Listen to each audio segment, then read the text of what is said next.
Hi everybody. It's the Word, and today we are going to continue our study in Genesis. This is Genesis 18, a little recap.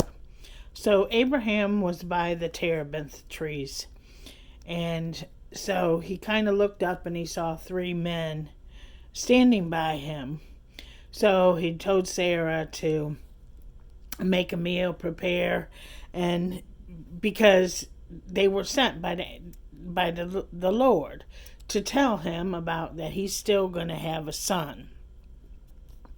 Well, so during the meal and everything, Sarah has overheard the men telling this to Abraham that they are still going to have a son about this time next year.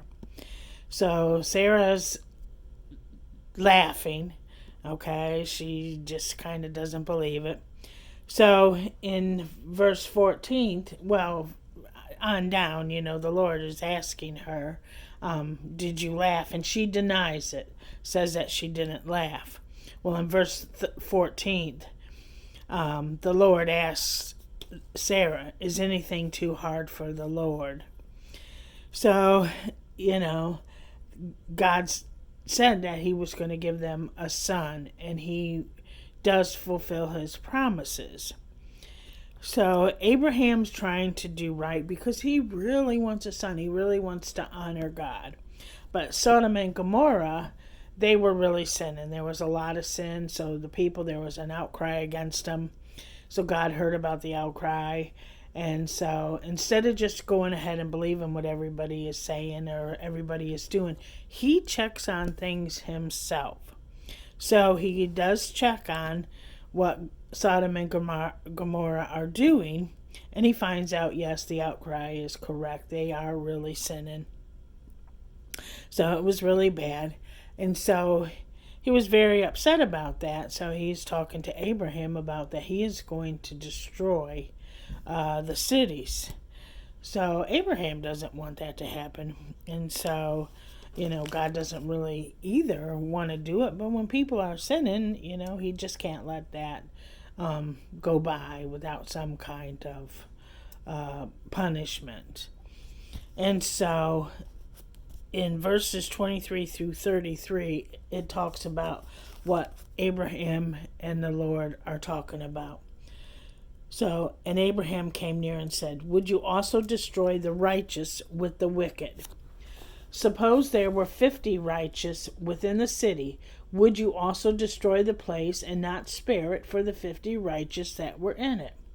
Far be it from you to do such a thing as this, to slay the righteous with the wicked, so that the righteous should be as the wicked. Far be it from you. Shall not the judge of all the earth do right? So the Lord said to Abraham, if I find in Sodom 50 righteous within the city, then I will spare all the place for their sakes. So through the scriptures, it's going down. They talk about the same thing. If there was 5 yet less, the Lord said if he found 45, he wouldn't destroy it.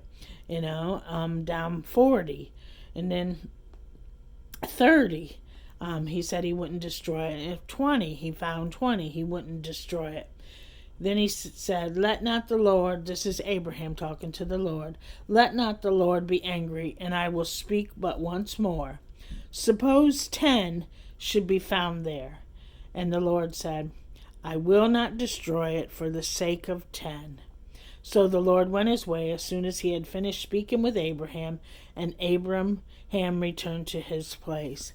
Now the Lord is saying he wouldn't even destroy it if he found 10. And that is, he sent his only son for just one. He wouldn't have destroyed it if he found just one person. And so you can trust in the Lord that if you are the only one, he still cares for you. He still loves you. He still goes to bat for you.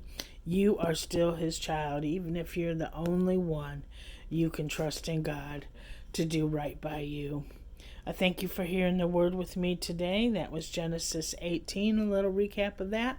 I hope you have a lovely day and love while you can. Bye-bye.